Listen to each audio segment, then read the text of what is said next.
Finding the right pros for home projects can be tough and spark a lot of questions like, how do I find a pro who can help? Will they do a good job? Will I get a fair price? That's where Home Advisor can help. From leaky faucets to major remodels, Home Advisor connects you to the right pro for the job in seconds and even helps you get a fair price. Read reviews, check project cost guides, and book appointments. Go to homeadvisor.com or download the free Home Advisor app to start your next project.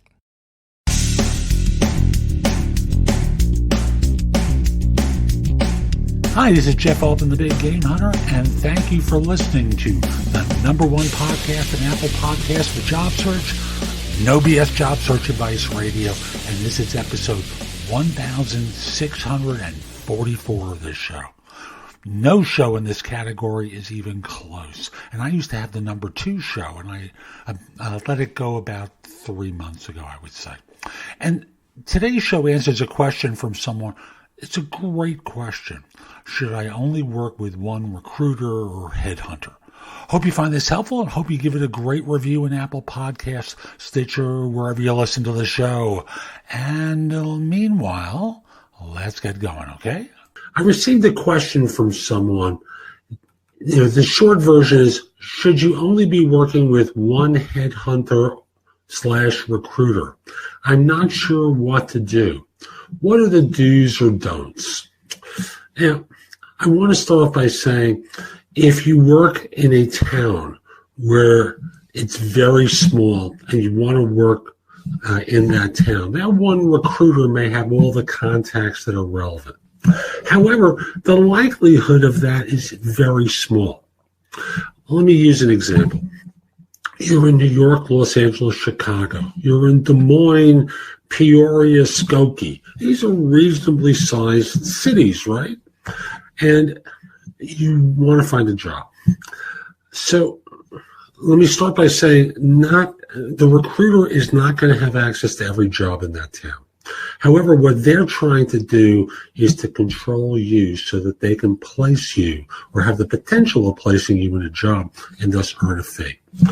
That's a conflicting priority to yours. Your priority is to get a job. Their priority is to collect the fee. They only collect the fee if you take the job through them.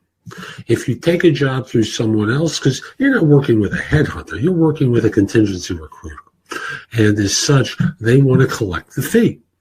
And they're going to try to manipulate you. And I'm going to say it that way because you seem to be relatively experienced with the question that you've posed, because you've spoken about confusion, do's and don'ts, and stuff along those lines that suggests you're a relative beginner.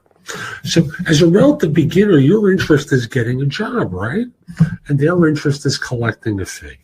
They don't have access to every job in your town or city. They have access to a finite number of jobs, and they want it to go to their clients so they earn a fee. If their client isn't interested in hiring you, if their clients aren't interested in hiring you, you're sitting home, playing on your phone all day, wondering when you're going to get a phone call. Another recruiter may have some of the same jobs, but they may have some different ones as well. And another one after that, and another one after that, and another one after that. Your job is to be out there networking. Because here's the statistic, and I keep quoting this.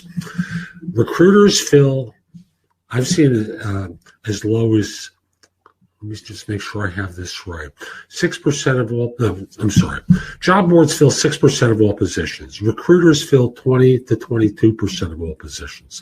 I combine those numbers and round them up. 30% of all jobs are filled by job boards and recruiters.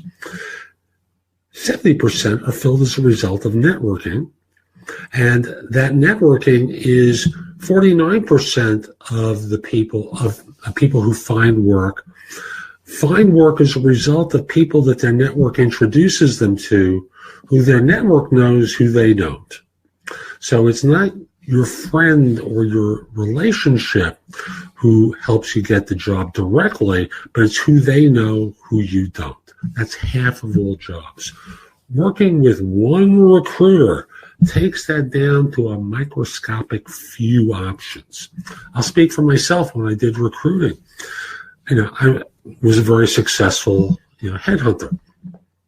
And I worked very closely with a few firms, let's say 5. My office handled a bunch of others. We had a 25-person office. If everyone in that office operated like me, you do the math about how many clients we had in New York and around the country, because we did national work. And we knew if our relationships were intense and quality with one organization, we could make a lot of money. But if you didn't fit those requirements, you were useless to us. Imagine if we said to you, we're the only recruiter. We are the only search firm that's going to represent you. No one else. You understand?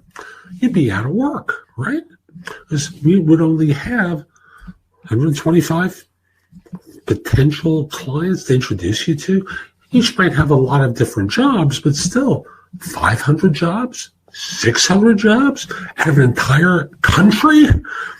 So no, don't work with only one recruiter. It doesn't necessarily serve your interest. It serves their interest. So that's today's show. I hope you found it helpful. And if you did, here are a few more ways to get more from me. First of all, at my website, which is thebiggamehunter.us, I have more than 7,000 blog posts there that you can watch, listen to, or read that will help you find your next job. While there, if you're interested in one-on-one coaching from me, you can schedule a session, either a discovery call or a coaching session with me by using the button on the home page that says schedule. You'll see a number of different options. If you just want to have a quick chat to see if coaching makes sense, use the discovery call option.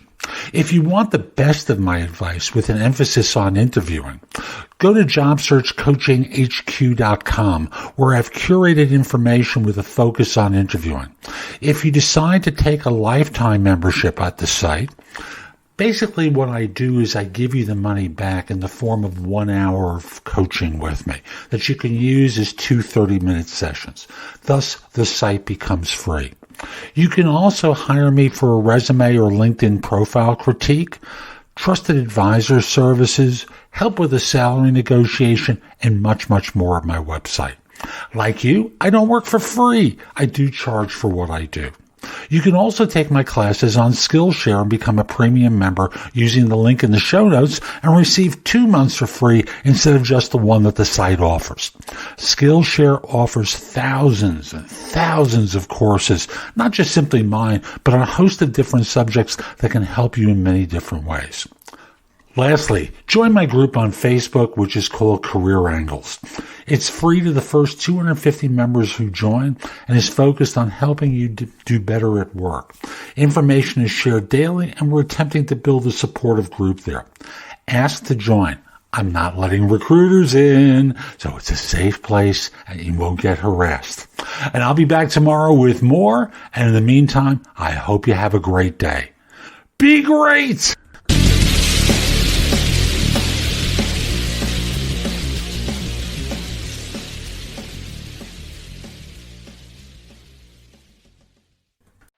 Excuse me, Captain. This is your wake-up call from the new TracFone Wireless. What's that now? What if you had to fly this plane while sitting back in the cabin? I wouldn't have any control. Well, that's what it's like going with some wireless companies, but TracFone Wireless gives you control. Get unlimited talk and text on America's best 4G LTE network starting at $20 a month, no contract. Plus, unlimited carryover data with active service. That's cool, but how'd you get in my cockpit? This is your wake-up call, people. The new TracFone Wireless. Now you're in control. See terms and conditions at TracFone.com. And now, a thought from Geico Motorcycle. It took 15 minutes to take a spirit animal quiz online. Please be the cheetah. Please be the cheetah. And learn your animal isn't the cheetah, but the far less appealing blobfish. Oh, come on. To add insult to injury, you could have used those 15 blobfish minutes to switch your motorcycle insurance to Geico. Geico. 15 minutes could save you 15% or more on motorcycle insurance.